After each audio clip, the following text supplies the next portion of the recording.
Welcome to the Small Business Made Simple podcast, brought to you by socialmediaandmarketing.com.au. Being in business is never easy, but it can be simple, or at least simpler.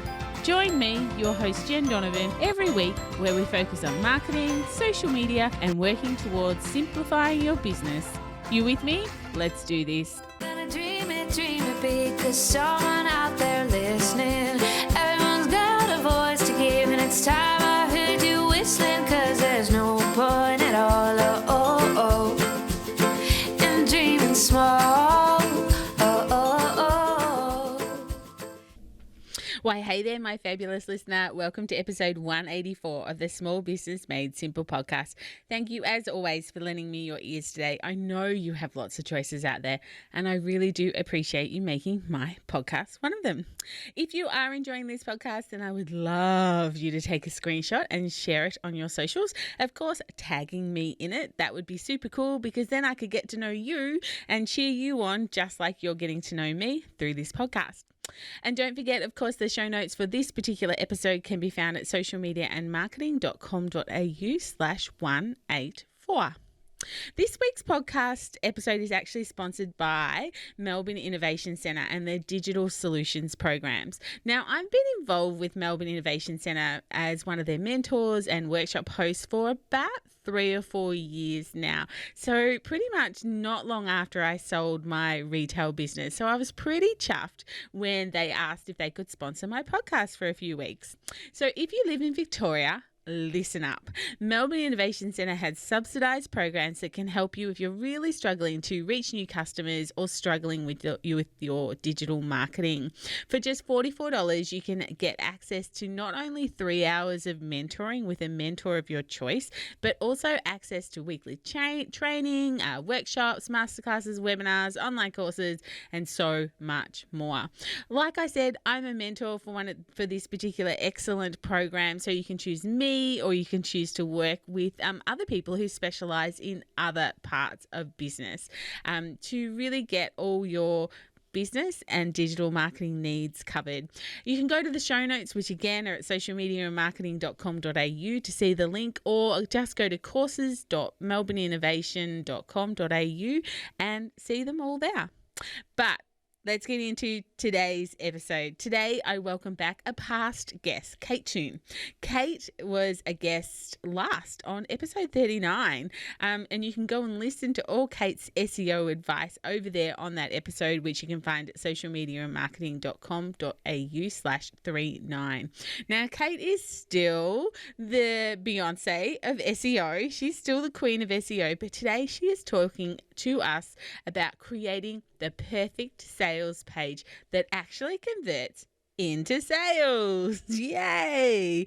Wouldn't that just be lovely? She's going to talk about, what should be where, what should be nowhere, and what to include and what to exclude in a sales page to make it not only, I guess, pretty in some ways, but make sure it has the elements to become conversional. So that this episode, I can't tell you, is just full of so much gold. You are going to want to take notes. So if you're driving your car or you're out running or walking, this is the type of episode that you might need to listen to twice. One that talks about making selling simpler by actually having a sales page that converts. So here's my chat with Kate. Kate, I'm so happy to have you on the podcast again. I think you're like the second person who's got to come on again. So I'm pretty stoked by that. Well, thank you. No, it's quite an honour, and I'm excited to have you back on my podcast very soon. So it's a beautiful little pod swap. Yes, it is. It is beautiful. Kate, for those who perhaps haven't heard of you, and I'm not sure what rock they've been living under to not have heard of Kate Toon, but could you tell us a little bit about who you are and a little bit about your business, please? Yeah, so these days I'm the founder of Stay Tuned Inc., which sounds very exciting. I need to get some business cards. And really that's the collaboration or the collection of all my little businesses. So I've got one business that teaches copywriters how to be better copywriters. I've got another business which teaches small business owners and e-commerce stores how to do SEO, please the Google gods. And then my core business at Kate Toon is my digital marketing membership, where I teach people how to use lots of different digital marketing tactics to build a successful business. So yeah, these days I'm kind of at the helm. I've got a little team helping me out, but I don't have any clients anymore. It's all memberships, courses, templates, events, that kind of thing. So supposedly passive income, although you and I both know there's no such thing. Yes, and I giggle at the word of passive income. Absolutely. How long have you been in the game for? How long have you been building your empire for? Well, I worked in I had a bit of a head start because I did work in advertising before I became a solopreneur. But I started my business in 2009. And for the first 5 or 6 years, I was a copywriter. I was going to say just a copywriter, but I shouldn't use that word just. No. So I was a copywriter working with, clients, big brands, small businesses. And then around about 2016 is when I started to build my other bits and bobs, the Clever Copywriting School, the courses. And I finally kind of gave up copywriting for clients about 3 years ago. Although interestingly, in the last year, I took on 2 clients just to keep my hand in, and also to test some of what we're going to talk about today, the sales page copy. I wanted to test it in a real live environment with a real live client, and just make sure that my process and my best practice ideas actually worked in real life. Yeah, I love that. And I think that's what all good marketers do. We are testing and measuring things and using our clients sometimes to help us, so the metrics aren't skewed for sure. So yes, I would love to talk about sales pages with you. I think it's something that I don't think enough small business owners put energy into or thought into. It's kind of, I just want to sell this, so this is what it just needs to look like. But I gather that there really would be quite a formula towards creating a really good conversional sales page. Yes. I mean, I think even copywriters are frightened of sales pages. Yeah. So if a client comes to us and wants a sales page, there's a kind of imposter syndrome that a lot of copywriters have, because there is a clear connection between what you write, how it's designed, and how many sales you make. The ROI on a sales page is pretty clear. Unlike blog posts where, it's about engaging and informing and entertaining, and there might be a sale. With a sales page, good or bad, you can drive sales or you can drive them down the toilet. So I think if small business owners are worried, copywriters are worried too. And I think a lot of writers overthink it and think there's some kind of magical juju to writing a sales page. But as you just said, there's a process, there's a structure, there's pretty much a tick list of elements that you need to include. And that's what we're going to go through today. Yeah. I was interested you used the word design. How much of an element is design in it as opposed to copy? Oh, it's huge. So in my little course, which I created, which is why, kind of why we're talking about this, a big part of it is actually the wireframe for the page. So the structure. So as a copywriter or an information architect, it's really important to think about the hierarchy of the messaging. And this is where a lot of sales pages get it wrong. Like they're shoving testimonials up right at the top of the sales page. We're not ready for that yet. There is a flow. So architecting, is that a word? I think I just made it up. Structuring the page is super important. And then designing is important too. So, keeping the flow of the copy, moving the eye from right to left, having white space, the use of imagery, the use of different fonts, font sizes, all help the sales process. And the thing is, it's like when you're watching a movie and suddenly you hear the soundtrack. If you hear the soundtrack and become conscious of it, the soundtrack isn't working. If you're super conscious of the design of a sales page, it probably isn't working. It should be almost, you don't even notice how well you are flowing through the sales page. Most sales pages, however, it jars, like suddenly massive graphics. Suddenly the font's changed to blue for no good reason. Now the font's gone tiny. And you're like, what the heck is going on with this sales page? And that's also, I think, because people have a terrible habit of tinkering. They put their sales page up and then they add another bit and another bit, and then they add another bit. And at the end, it looks like a hodgepodge of different thoughts of ideas, and it doesn't all hold together. So design is important, but architecture is really important. The structure and the flow of the page is important too. And I feel that's the job of the copywriter to do, to help the designer When I write a sales page, I write the copy. I also do a wireframe. So I would use something like Draftium, which is a free tool that you can use, or even Canva. You could even just draw it out on a piece of paper. I want the image here, then I want some copy here. And I pass that to the designer, because the designer is going to look at the copy and they're not going to know that this paragraph's really, really important, or that maybe this is meant to be a big headline and this is a smaller headline. So the more guidance you can give the designer, the better. So when you are creating a sales page, if we think about above the fold, so the very first thing that they land on, what should go in there? Because obviously that is a make or a break type of thing. They're either going to bounce off or scroll down. Yeah, I love that. I love that you've brought that up, because I actually think of a sales page as having 4 components. Yeah, I'm waving 4 fingers in the air. I don't know why. We're on a podcast. It's a podcast. So, part 1 is about solving the problem. Part 2 is about explaining the product. Part 3 is about proof. Part 4 is about action. So the section you're talking about is part 1, what I would call solving the problem. And the elements that you can include there are, you need to pose the problem back to the user. So you can either do that by highlighting a pain point, asking a question, and then providing a solution. And copywriters have this really useful tool that we use. It's called PAS, P-A-S, Problem, Agitate, Solution. So I say to you, Jen, do you have itchy feet? And you say, yeah, I do. Then I agitate that problem by saying, and it's embarrassing, isn't it, in public when you're always bending over to scratch your feet and people are noticing and you don't really want to go out because you're so embarrassed about your itchy feet. And you're like, oh my God, yeah. So I've given you the problem, I've agitated it. Then I give you the solution. Well, here we go. New itchy foot powder takes away all the discomfort, all the embarrassment, and makes you love your feet again. Boom, problem, agitate, solution. So that's what we need to get in that top panel. We need to get people's attention, and then we need to frame the problem for it and kind of make it a little bit worse, like show them the consequence of not solving that problem, and then present ourselves as a solution. Sorry, say that again. I think it's the agitate that misses a lot. So it's kind of like, I'll tell you the problem, tell you the solution, but I haven't dug the little needle in quite enough to agitate you enough to want to take action quicker. Yes, exactly. And there's another little copywriting acronym that we use, which is called AIDA, attention, interest, desire, action. So you use that opening headline to really get the attention of the reader.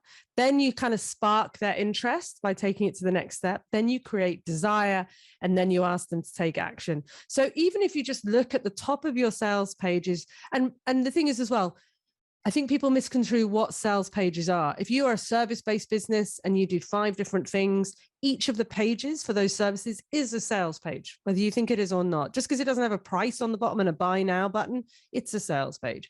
So if you just look at the top of your page and say, have I framed a problem that is directly speaking to my audience? And it can't be too broad. It has to be pretty niche. Don't try and write something that appeals like, do you have eyeballs? That's going to appeal to everybody, but it's not going to appeal. It's not going to make me trigger an action. Do you have itchy feet? 99% of people will walk past that and say, no, I don't. That's okay, because you don't want those people. You sell itchy foot powder. You can't sell it to people who don't have itchy feet.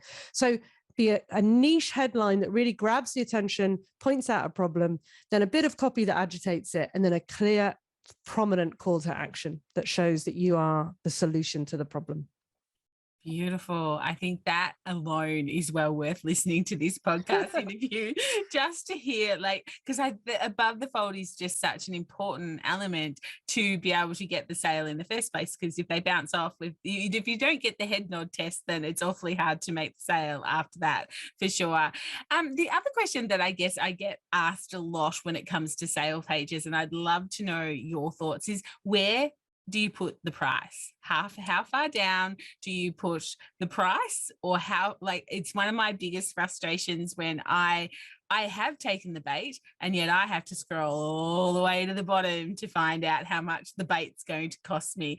Is that the intention and I'm just too impatient, or should it be up higher?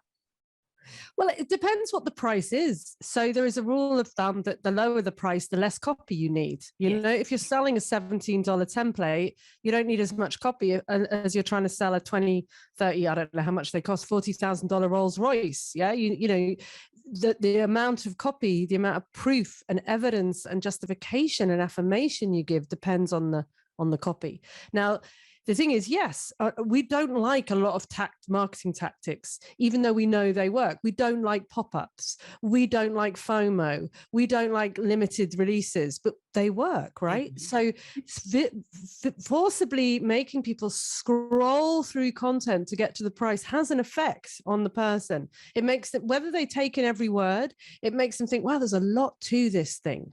You know, if you have 2 lines of copy and a $2,000 price, it's like, what am I paying $2,000 for? The weight of the copy on the page justifies the price.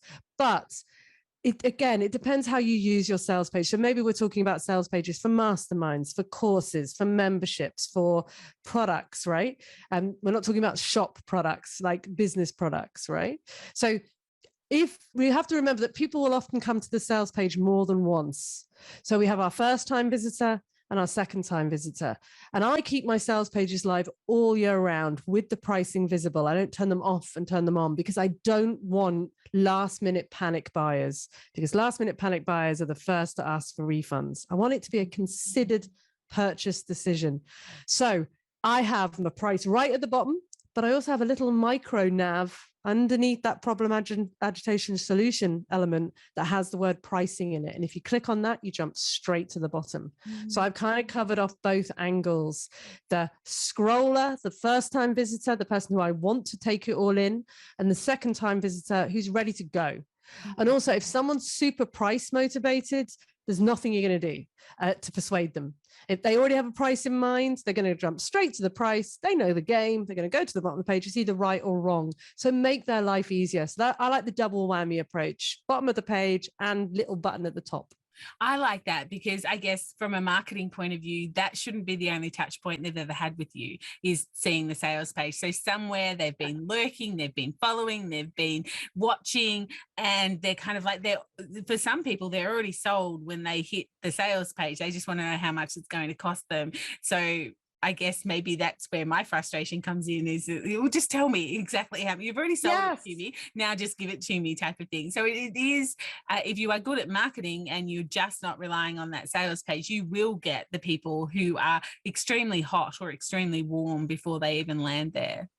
Yeah. And this is something you do well, right? You have visible pricing. I am really anti non-visible pricing. I hate when someone's launching something and you know it's going to be expensive and they're like, fill in this form to book a discovery call and then I'll tell you the price. It's like, what are you doing? You know, like if you can't show the value of your offering on the page and through your marketing, because it's exactly what you said, the sales page is the last step in a long flow. It's not the first step. You know, no, you're never going to sell a $2,000 product if this is the first time someone's seen your sales page, no matter how good it is, unless you're an absolute genius.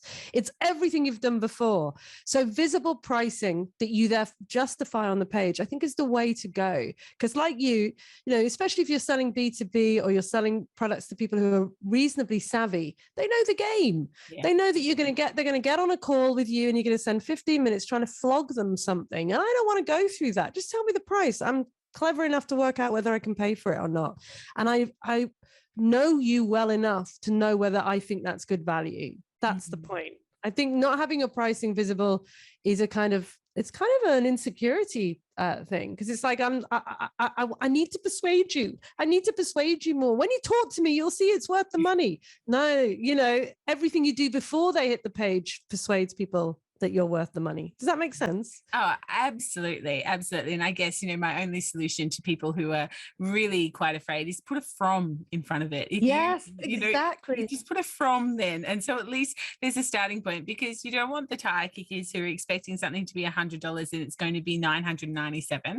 And so, you know, you're cutting out all that extra time. I couldn't think of anything worse than being on discovery calls with people who are never going to buy, no matter how good I am, because they're expecting, you know, Kmart and you're offering Tiffany. Exactly. And, that 15-minute call, you'll end up giving away a lot of value for nothing, because most people can't help themselves.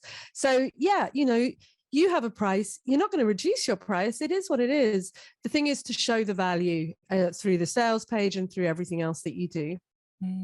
What other sort of mistakes do you see people making with their sales pages, or any tips that you like, one or two more tips that you can give people as they're, I guess, doing their wireframe for a sales page? Well, I think, we've talked about the first part of the page. The second part of the page is, providing information about the product. And I think often this is an area where people overwrite and underwrite. So some sales pages are unnecessarily long. There's paragraph after paragraph, which essentially says the same thing. What you need to do in the explaining the product bit is say the headlines you could use, just subheaders on the page, are what's included, who it's for, what you get, so what do you get in this thing? You get 2 calls, you get a bag of crisps, Jen will come and stroke your hair for half an hour, whatever it might be, who it's for, who is the right target audience for this product, and who is it not for? Repel the people who are not going to fit. It's really important to say that, because you don't want people buying your products who aren't the right fit, because they won't be happy. They'll be the squeaky wheel. They'll get all your attention and it'll be a nightmare. And then, really articulating not just the features or even the benefits, but actually the transformation and the advantage. So, for example, my recipe course, you get 10 coaching calls, big whoop, feature. The benefit of those is that you get to ask me questions about the content. And on some courses, you can't do that. That, again, not really that big of a whoop. The advantage is you have your hand held throughout this entire course. No question is left unanswered. You will leave feeling empowered and confident, and you will be able to do your own SEO, saving you thousands of dollars a month. And what does that mean? You push that advantage even further. You're going to make more money. You're going to make more sales. And what does that mean? You push it even further. You're going to get to sit and watch Netflix with your family while the PayPal is pinging, so 10 coaching calls is not a sales. That's not selling nothing. That's the literal feature. The classic line in sales is people don't buy drills, they buy holes. But in reality, they don't really buy the drill or the hole. They buy the ability to put the shelf up faster so they can go on and do something more exciting.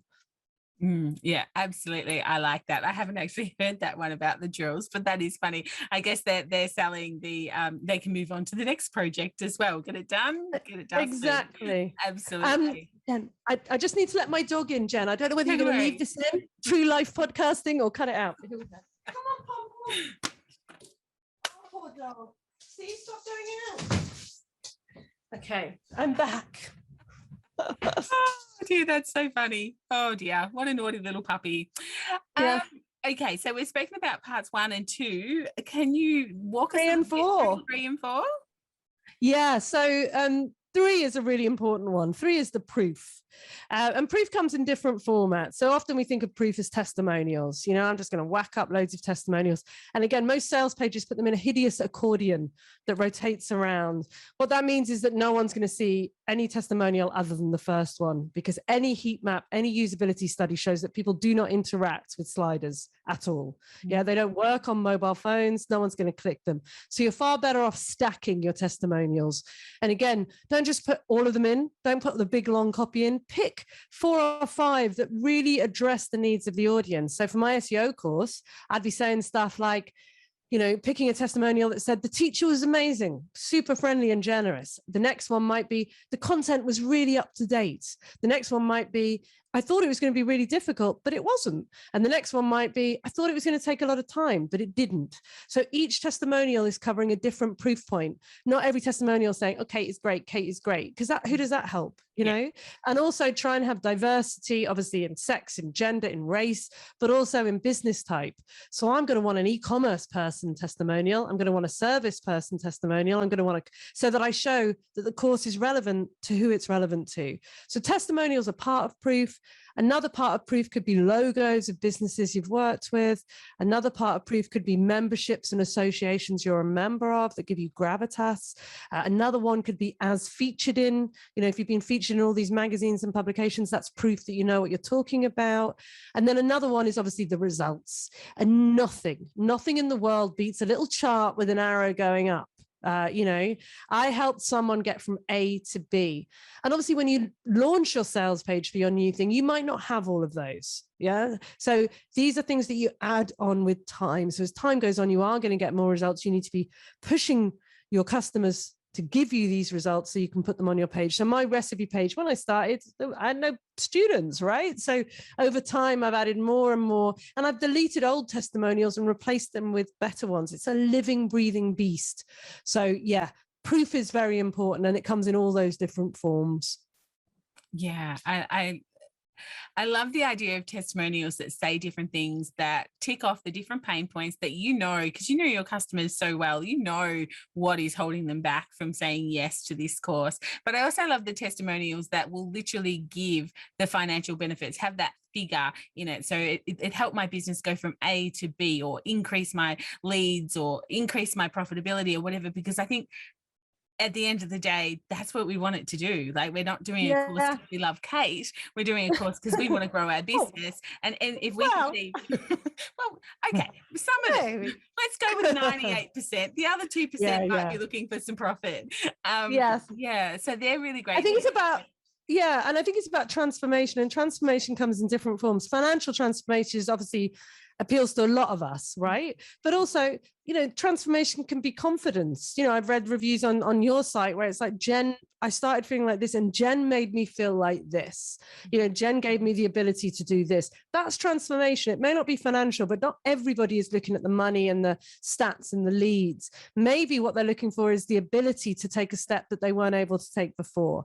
One of my favorite testimonials is, I was able to fire my SEO agency. I love that. Sorry, SEO agency, but if you were doing a good job, you wouldn't have had to. So, a lot of us might not have the money transformation, but we have other forms of transformation, and that also works, because remember, everyone's coming at it with different feels. Yes. So yeah, proof is part 3, and then we get to part 4.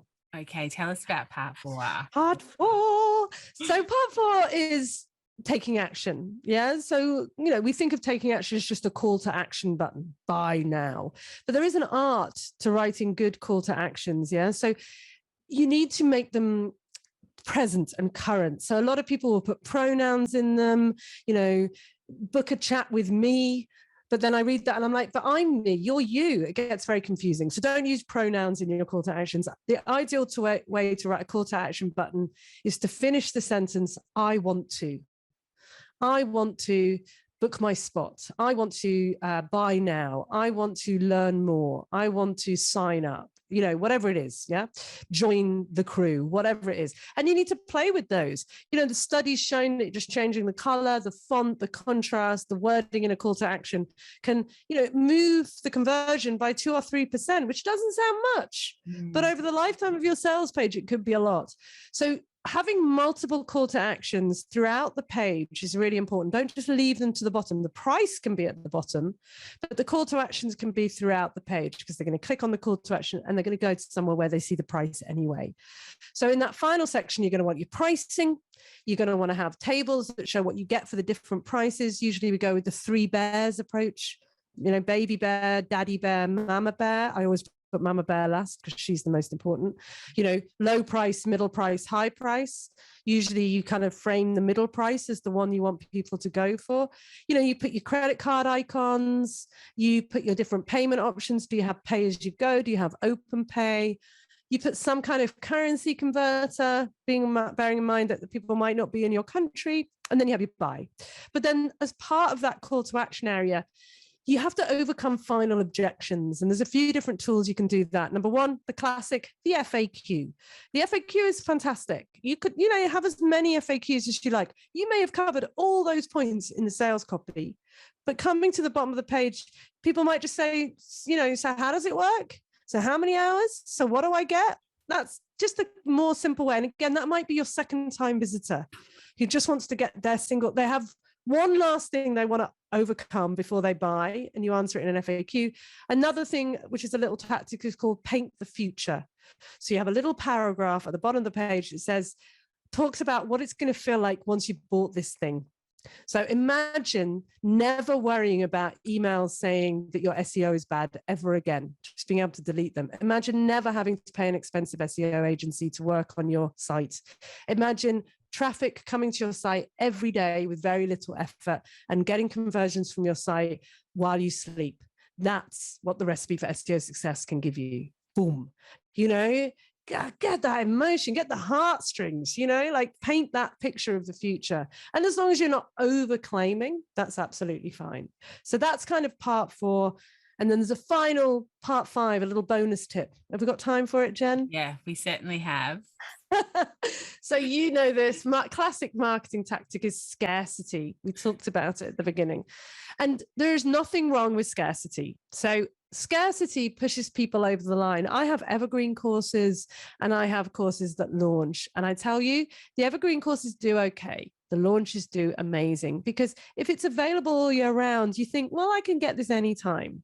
Some kind of scarcity just pushes people who were already willing to buy to make a decision, to get off the fence. So the usual scarcities are price-based, early birds, limited time only pricing. They are limited numbers. So you're only going to take a set amount of people. They are limited bonuses. So in this round, you get this and we're not offering it again. All of those are fine. I wouldn't do all of them, because it can be a bit overwhelming. I'd pick 1 or 2, and then you have to stick to it. Yes. So I only take 80 people. I know. That's I take my 80. thing. I hate It drives me when crazy. people lie about this. Yes. I went to some webinar platform that I won't name, and it had a 24-hour sale. You're only going to get this price today, countdown. And I was, you know, I was debating getting it. I thought, wow, well, it's such a big discount, I'm going to get it. I went back to the site the next day and the clock had just restarted. So the same. And it left such a bad taste in my mouth that I eventually left that platform and went to use the one I use now, Webinar Ninja, which didn't have any FOMO, any scarcity. It was just happy to be what it was. So you don't need to, I don't do early birds. The only thing I do is a limited spots.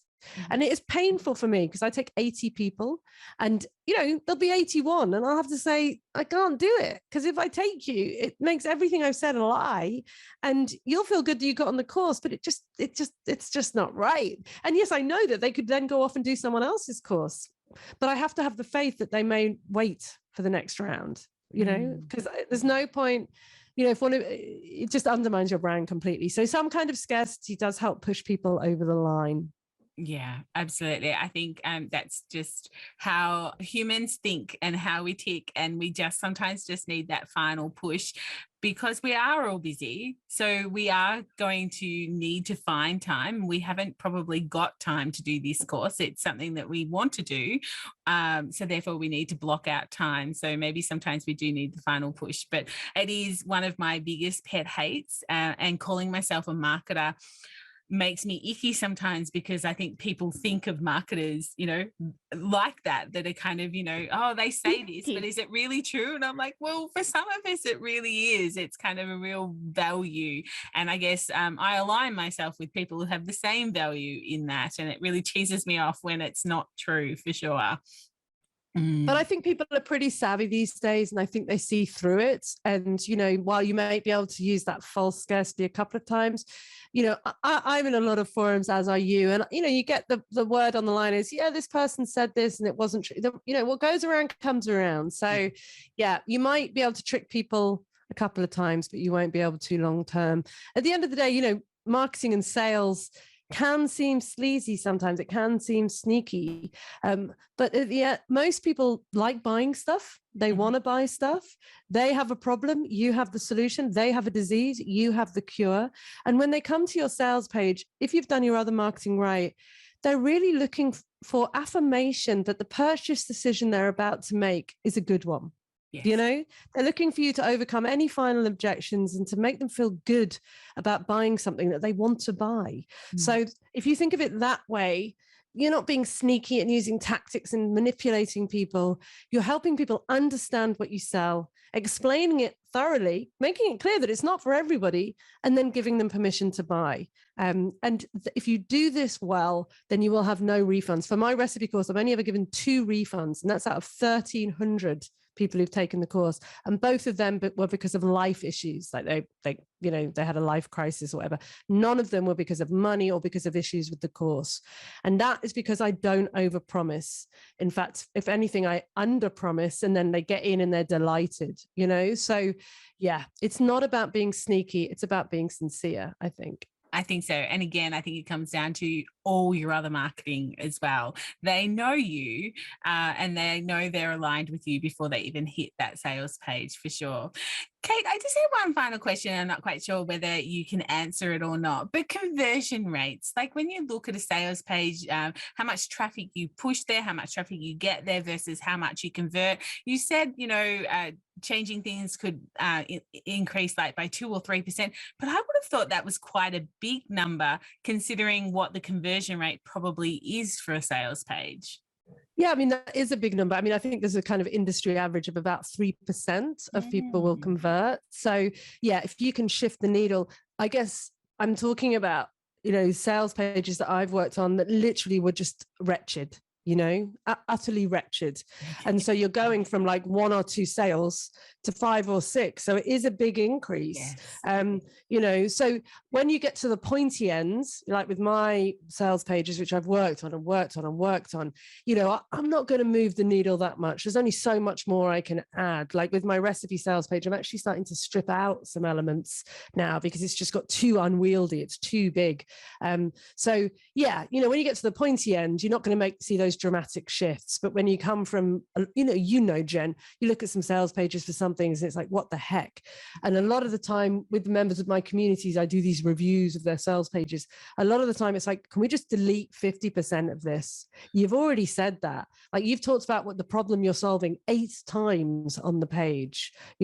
What I got it the first time, unless you're coming at it from a different angle or you're talking about a different problem, don't keep repeating yourself. So, I'll give Jen a link. I'm selling things. There's a very cheap checklist on my site. It's called the sales page checklist of just ticking off one of each of these elements. 1 problem, agitate, solution, 1 features and benefits, 1 who it's for, 1 about, 1 proof. And if you just tick off those and then leave it and see what happens and see how many sales you get, and then gradually add things. Your sales page should be iterative, it should be evolving, and you should keep a good eye on it, because a good sales page, can make you millions of dollars if you get it right.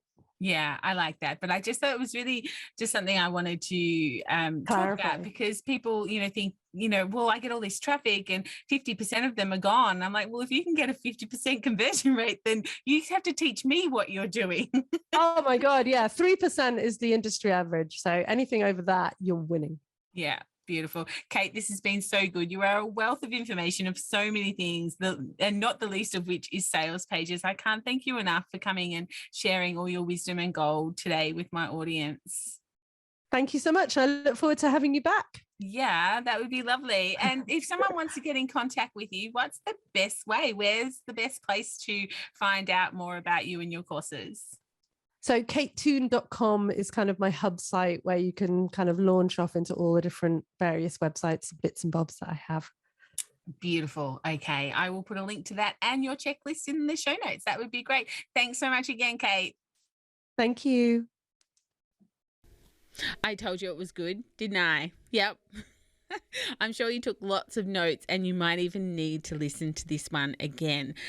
But you know how I'm all about making people's business life simpler, because it's kind of in the title of the podcast for starters. I would really, really love you to share this episode with another small business owner who's doing that daily grind, who would love to listen to the gold in this particular episode. You can send them a link to this podcast, or you can simply share it on your socials and maybe tag them, but making sure you tag me and tag Kate, of course, so that we can say thanks, can connect with you and cheer you on in business, of course.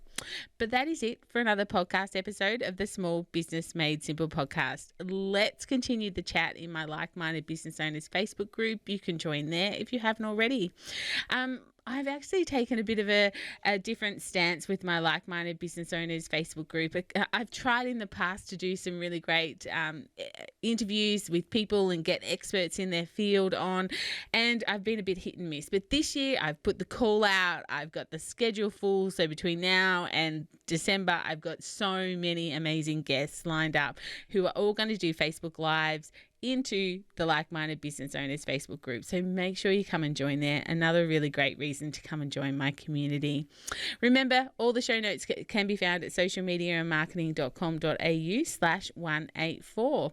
But before we go, thanks again to Melbourne Innovation Centre and their Digital Solutions Program for supporting this episode today. If you are based in Victoria, don't forget to check out their programs by going to courses.melbourneinnovation.com.au. And again, for just $44, you can access so much, including some one-to-one mentoring time with me. Anyway, I will see you next week on the podcast for episode 185. But in the meantime, if we aren't hanging out on social media already, let's get social on social. You can find me on Instagram, Facebook, and of course on LinkedIn. But whatever you do, remember, my small business peeps, as my opening song says, there is no point in dreaming small. No time like the present. Tell it like you feel it, say it proud, be true, and let us see you for the star that you are. No point in dreaming small. I would like to acknowledge the traditional custodians of the land, the Yorta Yorta people, on which I record this podcast and conduct my business today, and pay my respects to their elders, past and present. I extend this respect to the Aboriginal and Torres Strait Islander people here with us today as well.